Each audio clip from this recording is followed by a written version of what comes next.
Hi, everybody, and welcome to our webinar, Are Teachers Data Savvy? We're going to be taking a look today at how well teachers are using student data to inform instruction. My name is Jaime Sarrio, and I'm with the Atlanta Journal-Constitution, and I'm joined by today's panelist, Anne-Marie Faria, a senior researcher at American Institutes of Research, and Brennan Parton, who is a senior associate for state policy and advocacy with the Data Quality Campaign. Anne-Marie is a researcher who, among other things, studies education data and how teachers use them. And Brennan is an advocate who travels the country discussing the value of using data to meet education goals. So both of them should have some really informative things to say for us today. First, want to share with you guys some questions that you might be able to use moving forward. So the key questions for me were just a real firm understanding of how teachers are being encouraged to use this data now and why it's sort of a topic that we're discussing right now, why it's current. What does it look like when teachers are doing this work correctly? What does it look like when they're doing it incorrectly? What sort of questions should we as journalists be asking to determine if teachers are using this data in the way it's intended or in the way that most maximizes instruction? And what are the barriers that exist to teachers, principals, administrators to using this data in the way that's intended? For me, to share just a personal experience, I got to travel to Houston for a story, and that's really the moment that this kind of clicked for me. I observed a teacher there. They were doing a pay-for-performance system in Houston and using growth data to determine which teachers got the highest bonuses. So I got to visit the classroom of a teacher who'd earned the highest bonus for the last 2 years. And in his classroom, I observed that he had the students grouped. He was using the data at the beginning of the year to group them. At one table, there were students who were doing very well, and they were working on sort of a self-directed exercise using a web module. And then on the other tables were students that were grouped together who were struggling, and he was able to sort of bounce around the room to the different tables to have them going each on individual sort of level appropriate exercises. And he knew exactly where they were, where the kids were, and where he needed to bring them. So that was sort of a moment for me of like, oh, okay, this is how it looks when teachers are really using this data in a meaningful way. So I hope that's helpful. I'm going to turn over to our presenters now, and they'll have a lot more information to you. So please start sending your questions. I'm going to start, I'm sorry, with Brennan, too. Great. Thank you, Jaime. Let's see if I can get myself into presentation mode here.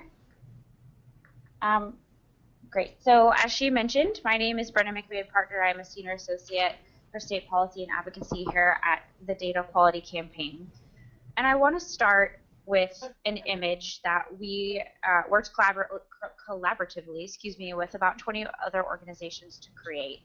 And the point of this graphic, this is a snippet of a graphic called Ms. Bullen's Data Rich Year, was to demonstrate to people that data use is not a moment in time. It's not that just use the summative test score or even the value-added score at the end of the year.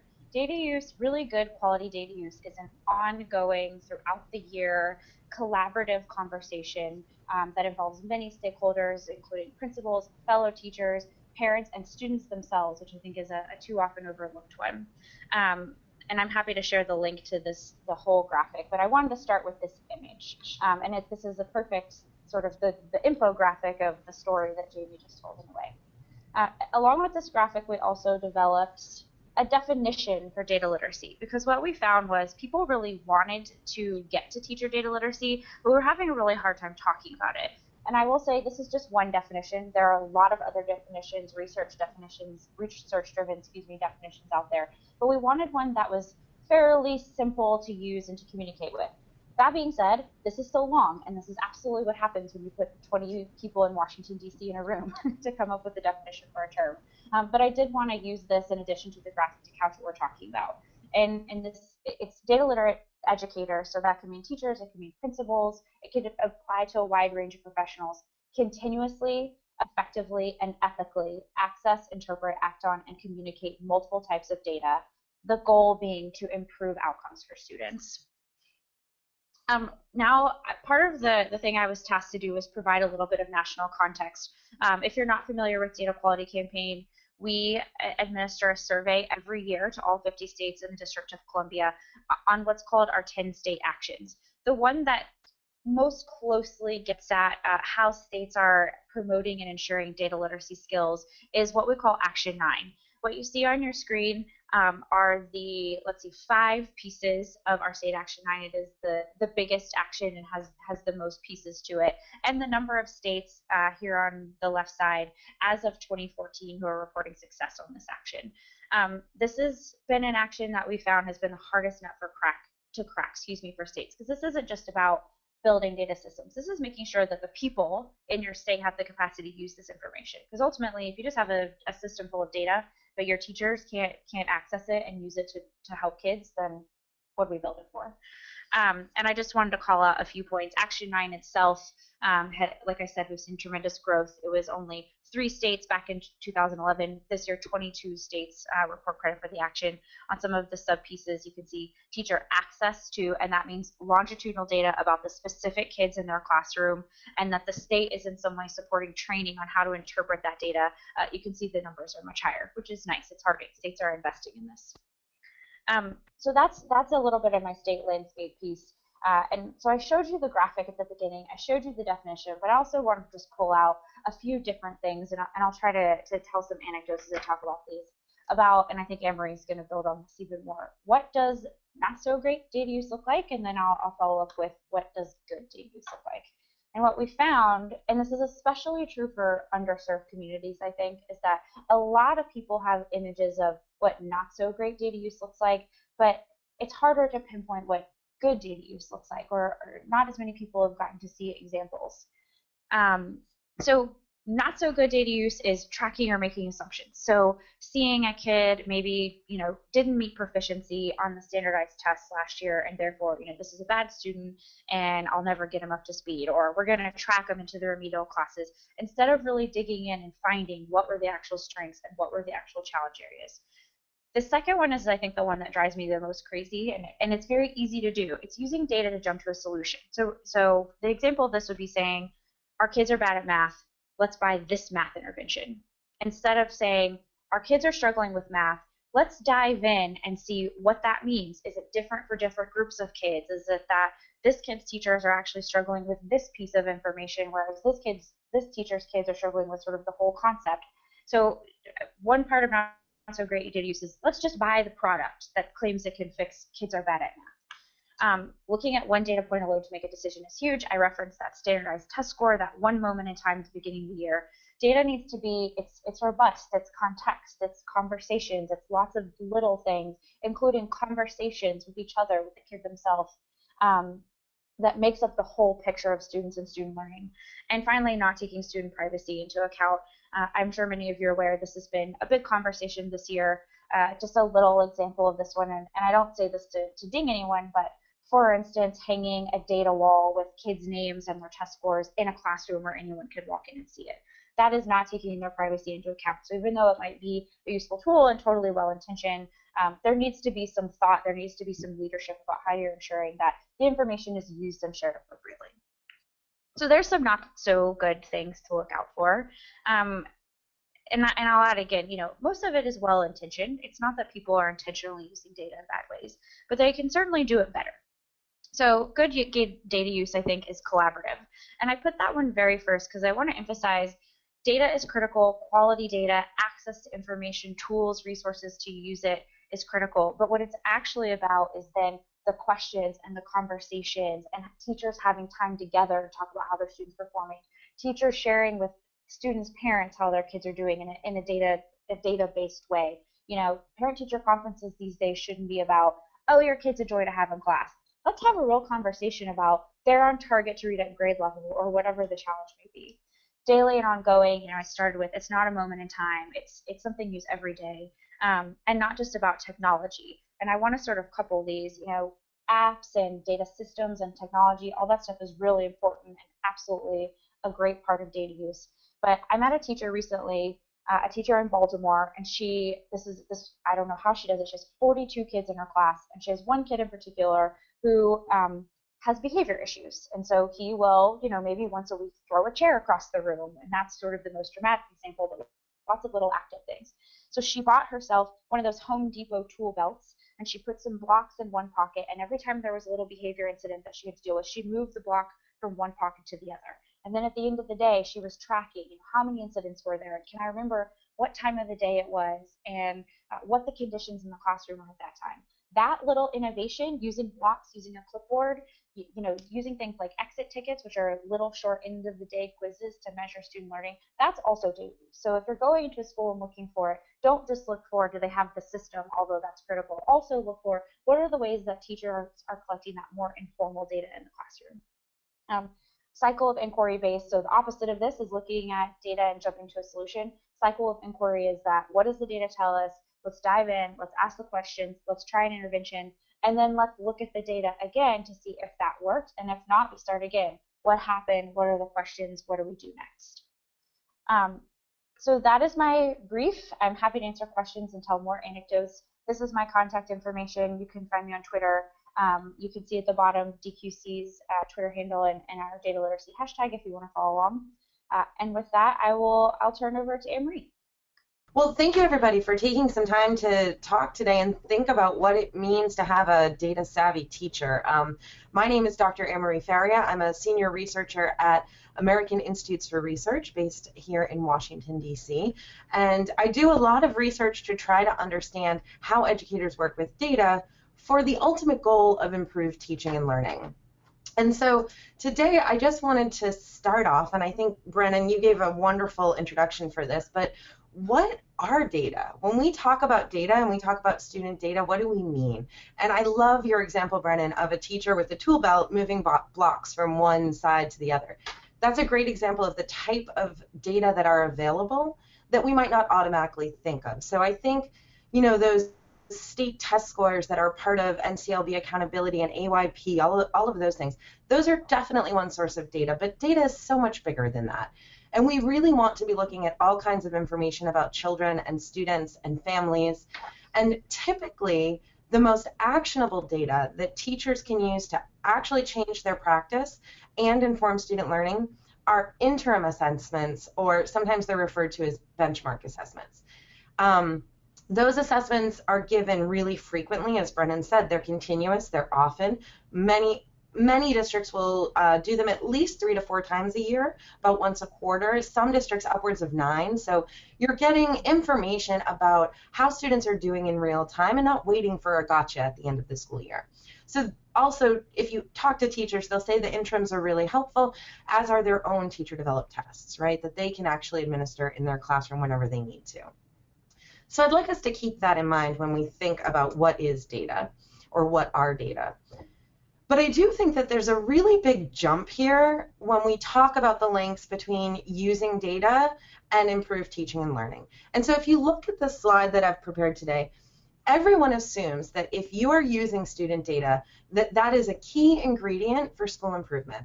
And I wouldn't argue with that, but we do have mixed findings in the research about that link. It's not a foregone conclusion that if you use data, that instruction improves and student learning improves. So let's talk a little bit about the mixed evidence. So there are a lot of research studies that actually find no relationship between teachers' use of data and improved teaching and learning.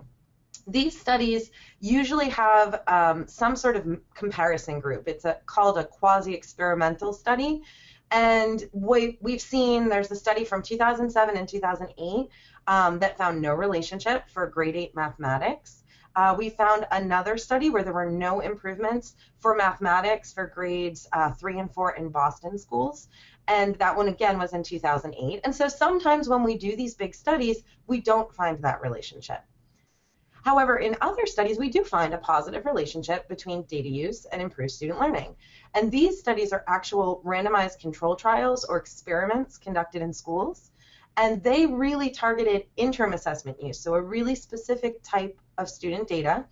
And one group in 2013 found that both math and reading achievement improved for grades 3 through 8 when schools were given access to really high quality interim assessment data. So that's one positive study. There was also another randomized control trial that found that benchmark assessments had very small but positive impacts only on math and not on reading.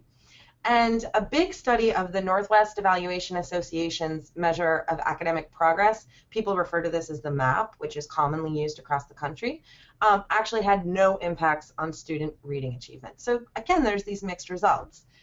There's also studies that have found a detrimental effect. So a lot of the studies I just mentioned in year one found positive effects on teaching and learning, but when they went back to see if those effects persisted into year two, there were actually negative effects. So that same study that found improved math and reading actually found negative results for reading in grades 3 through 8 in year two. So why do we have all of this mixed evidence when we look at the research? Well, I would argue that that link between using data and improved teaching and learning is mixed because it really depends on what teachers actually do with the data. And right now it's a black box, right? So that link, we don't really know what's going on in there. And so at American Institutes for Research, we have tried to theorize and then empirically test what's inside that black box. So this figure that's big and has a lot of words is one way to think about how we get from data use to improve student achievement. So the figure moves from left to right, and on the far left are the contextual supports that have to be there to support educators' use of data. And these are things like the state context or the state culture of data use. Brennan, these are a lot of the things that the Data Quality Campaign is able to document up at a high level for states. There's also the assessment context, and when we say that, we mean, are the actual tests that we're using, are they valid? Are they reliable? And even if they are, do teachers trust them? Because if you give a teacher a test score and they don't believe that it accurately measures student performance, there's not much that they're going to do with that score. So making sure that contextually there's a strong, positive, supportive culture for data use is very important. The next chunk of buckets in our figure have to do with concrete supports for data use. And these are things that schools and districts can do to make it easier for teachers to actually work with data. And the first is a data infrastructure. So that's making sure that there's some sort of school information system that works, that teachers can get into, that they can access data. And it is important to have those tools available. But as Brennan said, it's not a if you build it, they will come. You need to make sure that there's a lot of other concrete supports around that infrastructure. That would include structured time for data review, making sure teachers have time in their schedule. If any of you have interviewed a teacher, the first thing they'll say is, I don't have time for just one more thing. So teachers are very, very busy. How do we make sure there's time to review data? And how do we make sure they get the best training and professional development about data? Some ways to do that is to make sure that there's data coaches in school buildings and to make sure that you have really strong leadership from principals and administrators in school buildings. So those are some of the contextual supports that need to be there. This big gray box that we call data-driven instructional change, this is where the magic happens. If you're going to get a change in student achievement, these things have to happen. So teachers actually have to look at the data that's out there, and that's under data review. And there's lots of different ways to do that. Are they doing it alone? Are they doing it in collaboration with their peers? Are they doing it with master teachers? And then what are they looking at? Are they looking at students' individual scores or just trends for classrooms or schools? Are they digging down into individual items to figure out exactly where kids are missing things? So that's all really important. But the really important thing here too is that teachers know how to translate those numbers into actually doing something. So if you just review data and it never translates into a change in your classroom, we can't expect an improvement in student achievement. So teachers have to first be able to interpret the data and understand what it really means and identify the root causes behind these numbers. And then they need to actually be able to act on it and do something different in their classroom. So that black box is really full, right? There's a lot going on there, and that may explain why if any one of these pieces falls apart, that link between data and student achievement can disappear. So I'd like to talk about a couple of those key things that really need to be there for teachers to be successful with data use. And the first is making sure that data is available in a timely fashion. So if you test a student and the teachers don't see those results for even a week, it's too late.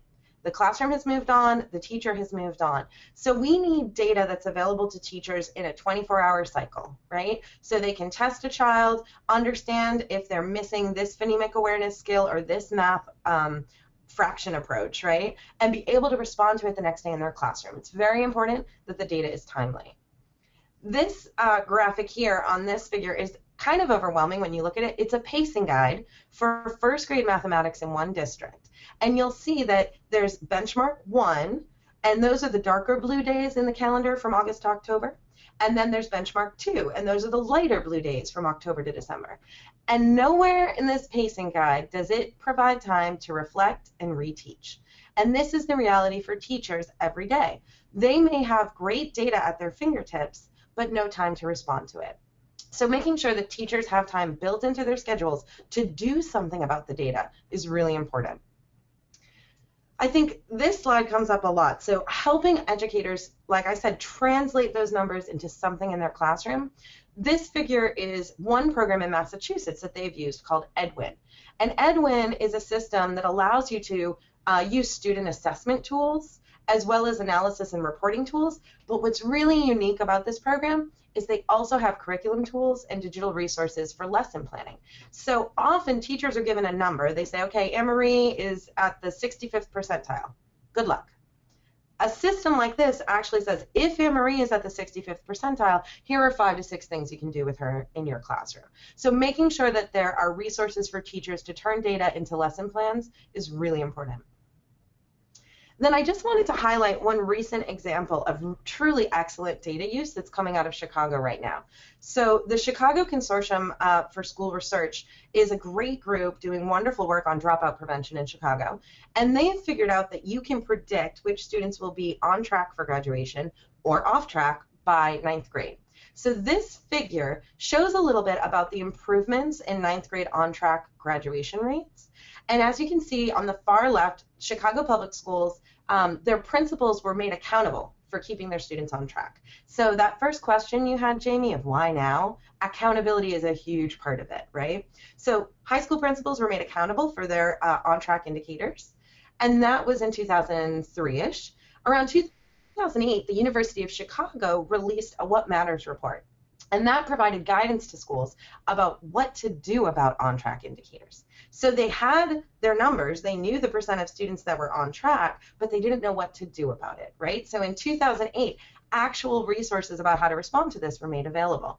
In 2009, Chicago Public Schools started issuing monthly data reports. So now they know they've got a problem, they've got accountability, they now have resources to fix it, and in 2009, data were made available in a timely fashion every month.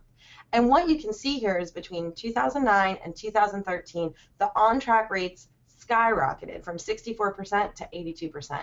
And we're talking about Chicago Public Schools. This is a really needy urban district. So this, I think, is one excellent example of how data, when implemented well, can really improve outcomes for students.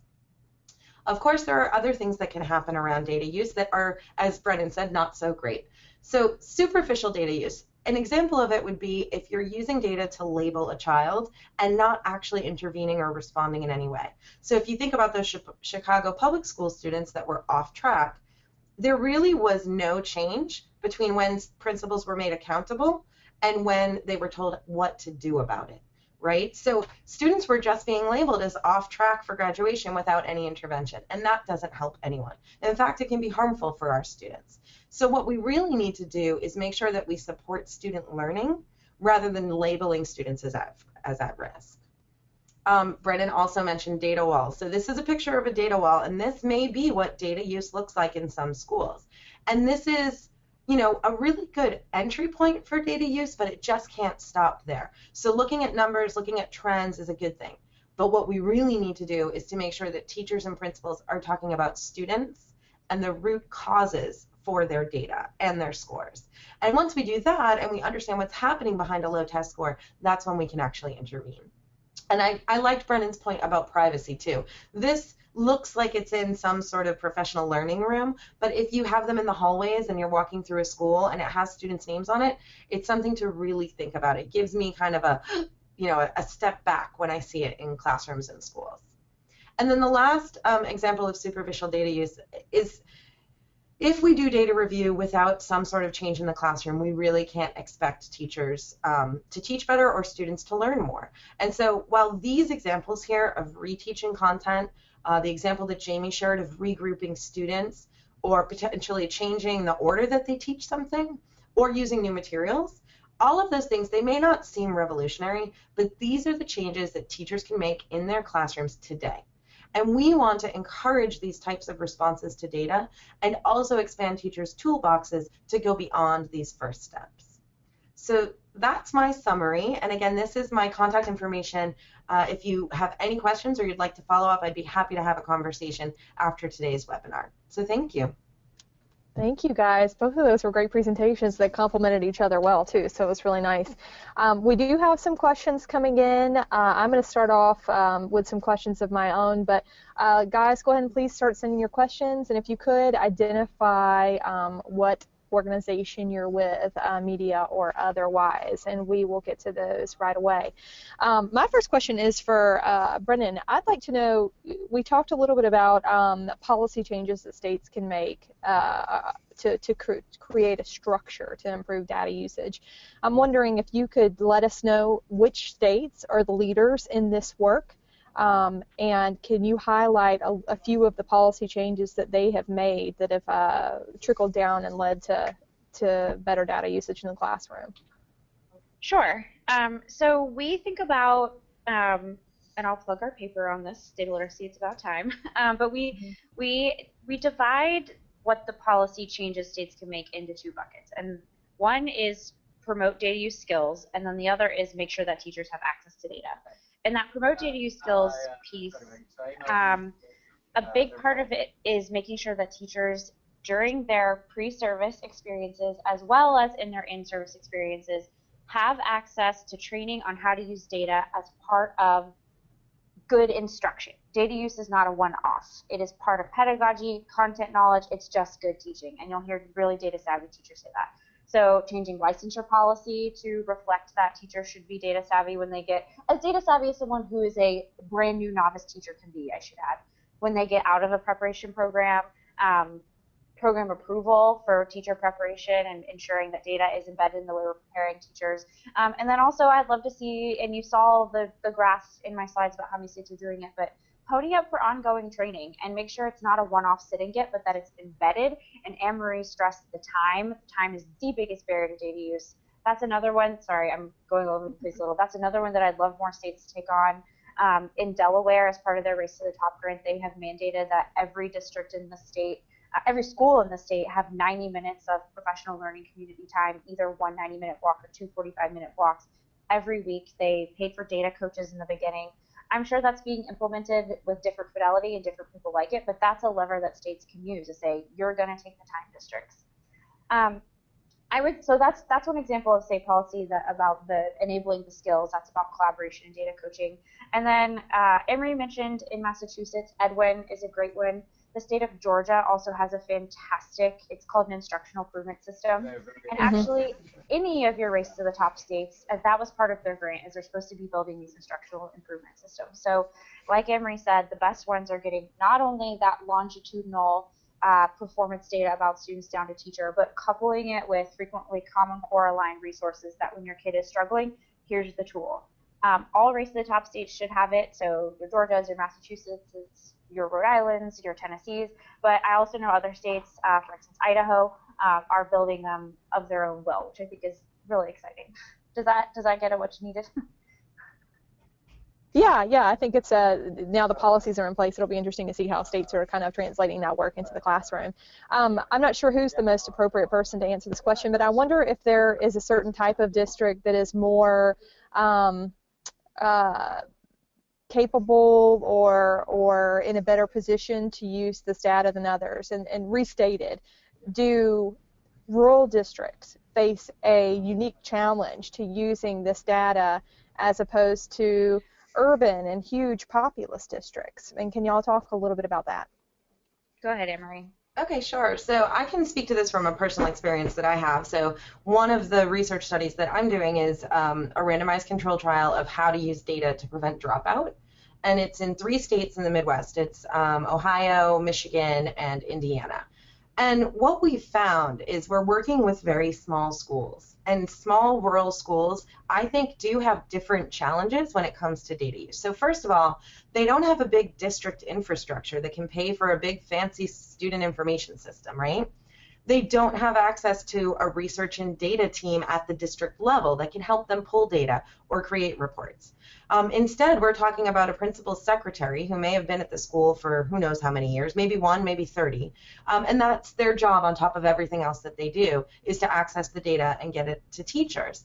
And so I think that our rural schools and our small schools do have different challenges. I think our large urban schools are using data a lot more, and I think that a part of that is, the new wave of accountability and having to make sure that you're not letting any child fall behind and looking at subgroups. That's definitely a big part of the push for data use, as well as the advancement of technology for these uses. But large districts can afford really nice systems, right? And so I do think that our rural and our small schools have a harder time. There are unique challenges for them. Right. I absolutely agree with that. And I think you noticed in Anne-Marie's graphic about what the black box is that 2 of the inputs were state and district culture. And I think urban districts are more likely to be in this data use cultural mindset because they have that urgency of achievement gaps and underserved kids. But that's not to say that small and rural districts can't benefit from this. And that's why at DQC we really advocate for state policies and state systems, because it can equalize. So your Chicagos and your New York Cities have unmatched data capacity to your North Dakota or what state that you mentioned, but that the state is then fine. Your urban district wants the state to hands off. They can equalize the access and the capacity to these smaller and more rural districts. Mm-hmm. That's great. Thanks, guys. I'm going to read a question now that's come in from Jessica Huseman, and she is getting her master's. She's a master's student at Columbia Journalism School and a former high school teacher. And she would like to know what can teachers do in the moment to use this data to improve instruction in real time? For instance, how can teachers effectively immediately check the answers on daily quizzes to determine if they need to reteach something? Can they ask students to raise their hands to reflect the answers without violating privacy? Can they circulate during the quiz to check answers intentionally? If they can, what does an effective reteach look like in the moment? That looked 12. I think Jessica answered her own question. Yeah, right. Yeah. She did highlight some examples, didn't she? Yeah. So I think that, as Brennan said, really skilled teachers and really high quality education use this data, almost seamlessly. And so those exit tickets, so if you're in a high school and your students are leaving your classroom after the bell rings, you can ask them a question and make sure that they know the answer as they're walking out the door. And you have a sense of whether or not your class picked that topic up.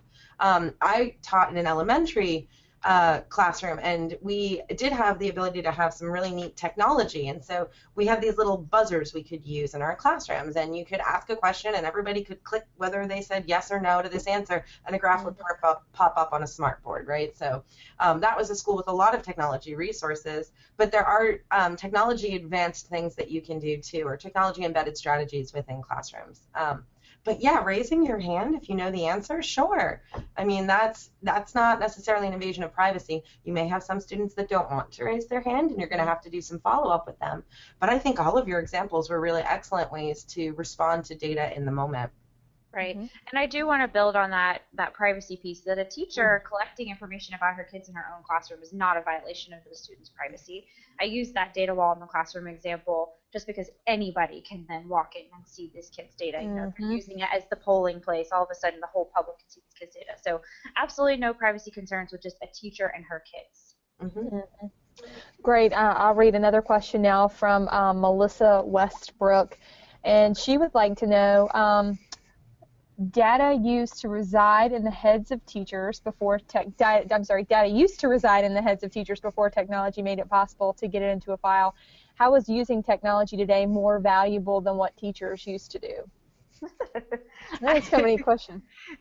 I love this. And so not only did it used to reside in teachers' heads, it used to reside in what was called a CUME file, which is like a big metal filing cabinet in the basement. So it used to take physical manual labor for a teacher to go get their kids' data, right? And so they were literally like walking down the stairs to the basement of the school, talk about privacy, seeing every other kid's folder, pulling this file and like hoping the notes were good as they're flipping through. So, I mean, even if you just want to talk about the value of technology and data use as teachers' time, which is incredibly valuable, right there. The single sign-on systems, like I mentioned in Georgia, that pull all the district and state information to one place, that's 45 minutes instead of 4 hours of a teacher's time. I'd agree with that, Brennan. Texas has a really nice student data dashboard, and what it does is it pulls all the information about a kid from so many different places that, yes, a teacher may have had in their head, but they may have had to go talk to a lot of different people to get that information, and it puts it all in one place. And so I think that you're totally right on when it's about time, right? But I don't want to discount the fact that teachers know their students' needs. Right? So teachers do have, if they're great teachers, they do have an understanding of their students' needs and challenges. And what data does is it makes it really apparent, and it also allows the not squeaky wheel to come through. So oftentimes, you know, your example, Brennan, of a young boy with a behavior issue, you know something's going on there. But what about the young girl that just never responds?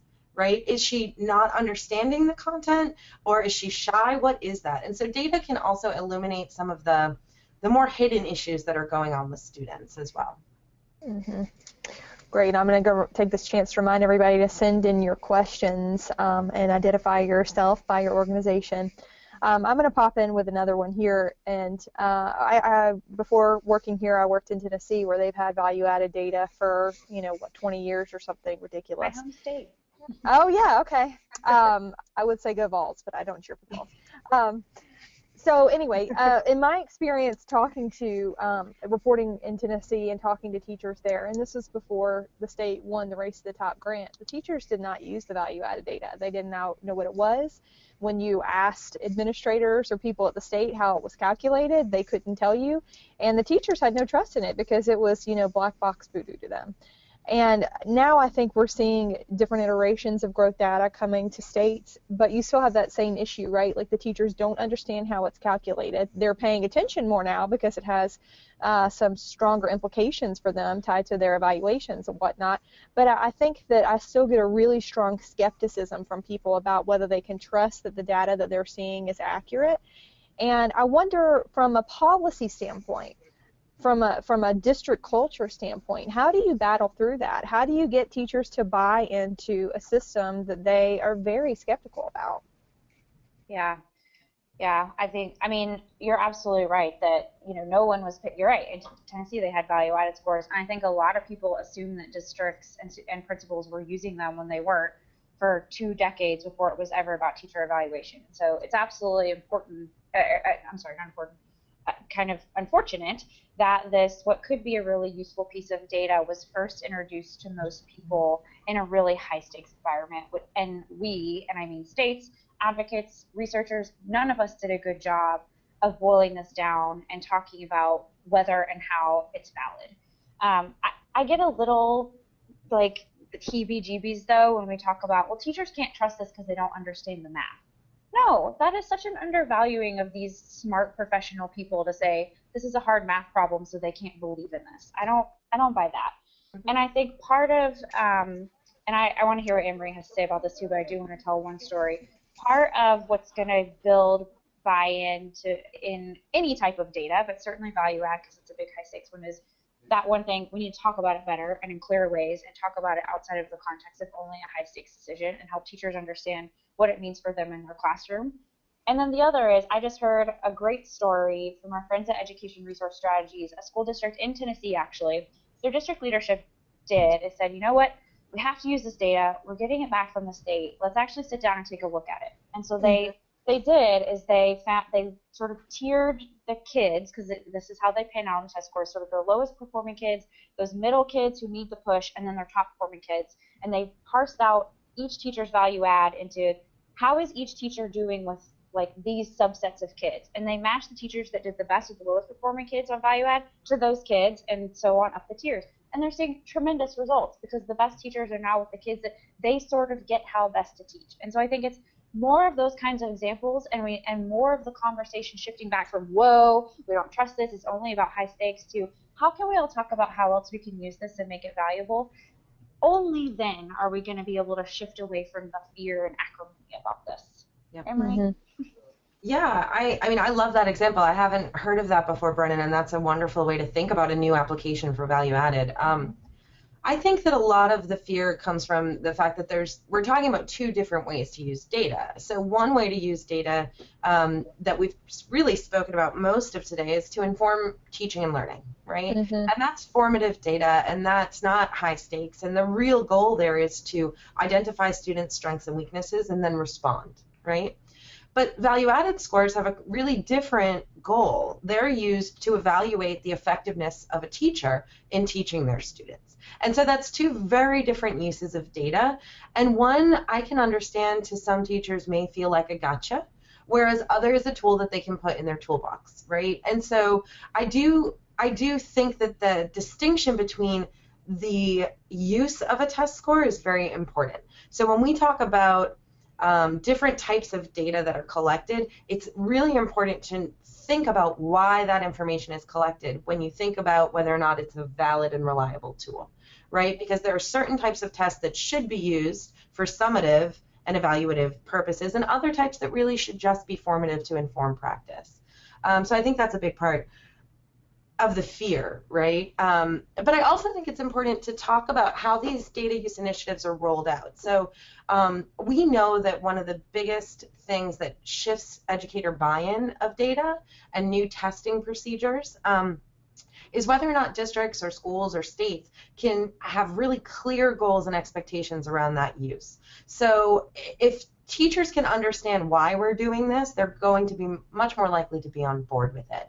And so setting up that district or that state or that school data culture, I can't really explain how important it is, because that's the context in which teachers will actually be using or not using the data.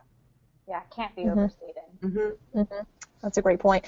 I'm going to read another question here from Jessica, who was the one who answered her own question before very deftly, so she knows what she's talking about.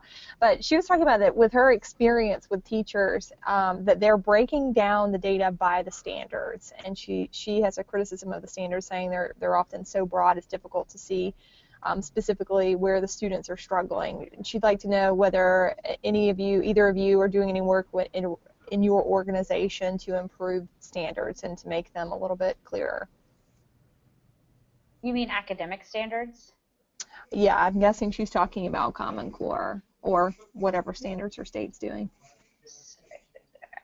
Emery, I'd love to hear you react to this. So the way that the best instructional improvement systems I know about break down beneath that, to that point that like it's too broad, and they get down to the flexile or whatever the right word is. But I'd love to hear you. So I think it's interesting that Jessica's saying that the assessments break things down by standards, and that's too broad. I think it matters how specific your standards are, right? So there are standards that are really broad, but then within them there's also usually some skills that students have to master. And the best formative assessments are those that give you actionable information about students' skills and their achievement on individual standards. And so when we talk about the different types of data review, that's why we have in there like item level information or standard level review, because just looking at a percentile doesn't tell you what you need to teach, right? So if Emery's at the 67th percentile and it's because she missed all the standards that have to do with grammar, I'm just saying, then you know where you need to actually intervene with Emery. So in my head, when I think about it, if you're getting standards level information or skills level information, it is actionable. And if you're not getting that breakdown, that's when it becomes much less useful for teachers. I want to talk about the issue of testing, because we talked a little bit about benchmark testing, and we just elected a new superintendent who really believes that there's too much testing that happens in schools. They want to take an inventory of all the testing that students are doing, and nationally there seems to be this growing like backlash to testing, and you had Secretary Duncan come out not too long ago and saying, yeah, we need to think about this and how we're doing this. So I'd like for you guys to talk a little bit about Brennan, I think in the presentation that your group puts out, you all kind of take this issue head on, but can you talk about how we can continue to collect important data on students and without it being like they're being tested to death, where they're being tested every single day in order to collect this data on them? Right. So in a way, Anne-Marie just answered this question because it's all about tests for what? Tests measuring what skills, tests giving teachers what type of information. And you're absolutely right. We're seeing national sentiments about over testing, and the article that I remember sort of launching this, although there's certainly been tons of parent pushback, is a group of teachers in Washington that said the formative assessments that I think it was the district are making us do aren't aligned to the things that we're teaching in the classroom or what the standards tell us that the kids need to know by the end of the year. So why are we doing it? And so I think it's absolutely critical if you want to talk about quality data and actually helping improve instruction and learning.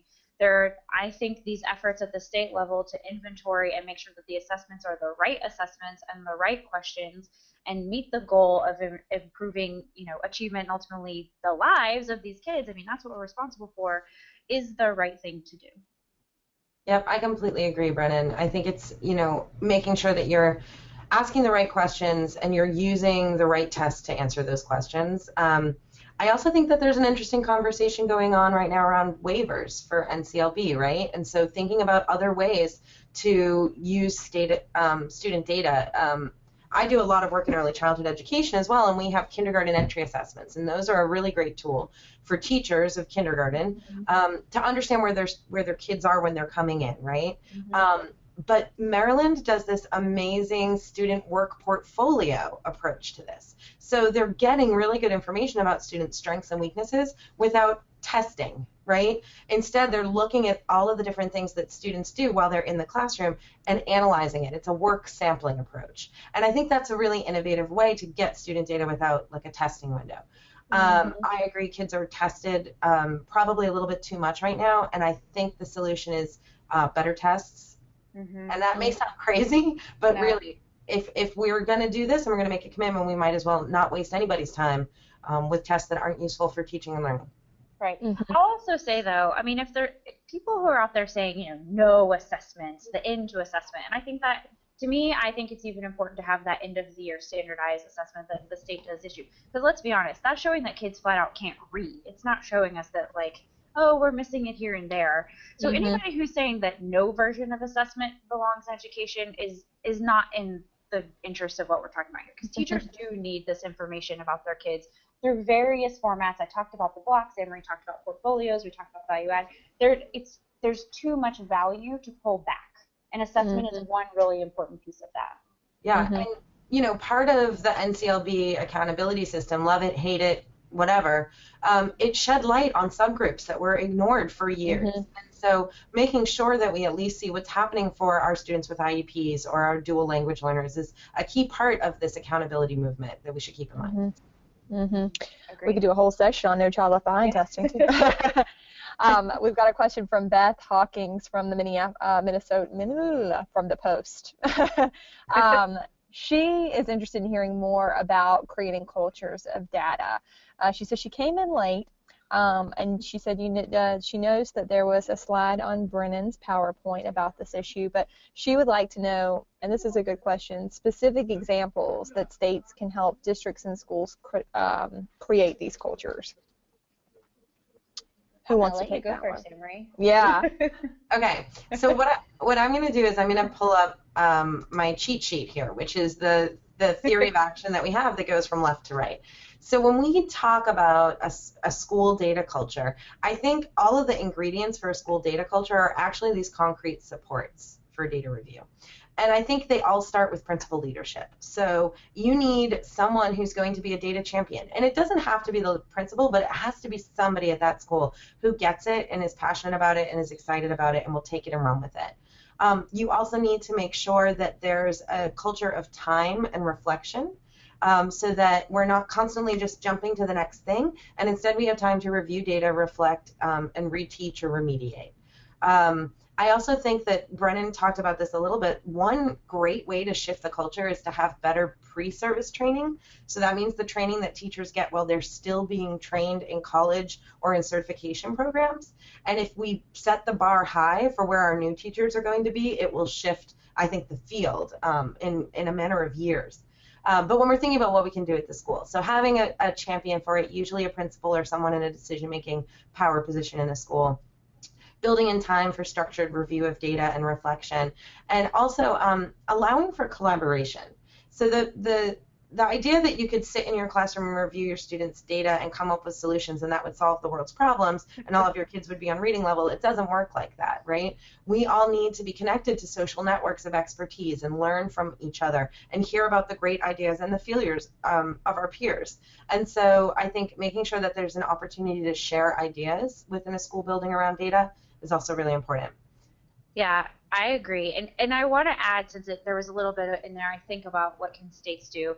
I want to be clear that states in of themselves can't create the culture that Anne-Marie just described, but they can make it a lot easier. And so I mentioned those two buckets of access to data and then ensuring that educators have the skills.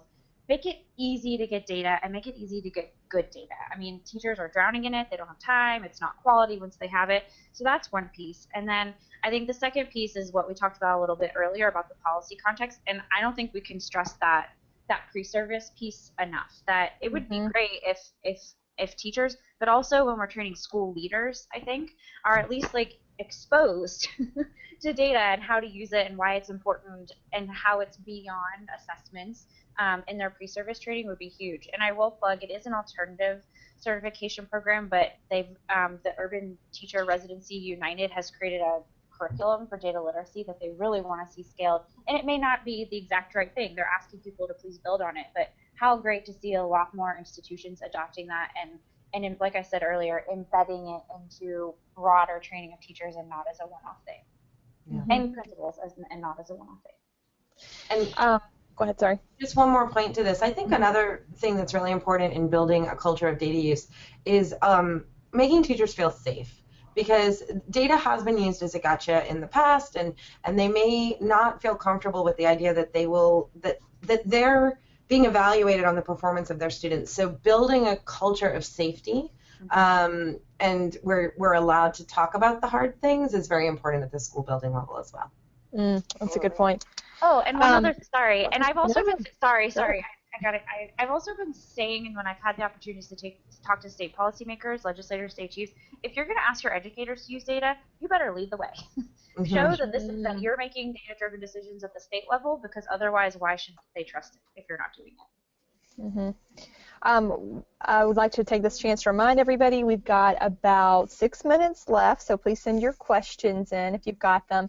One question is, there's student data systems. We should probably define this, or student data systems that track enrollment and grades, and then there's other more different data systems to track other aspects of student data. Do you know how schools are keeping track of these different data systems?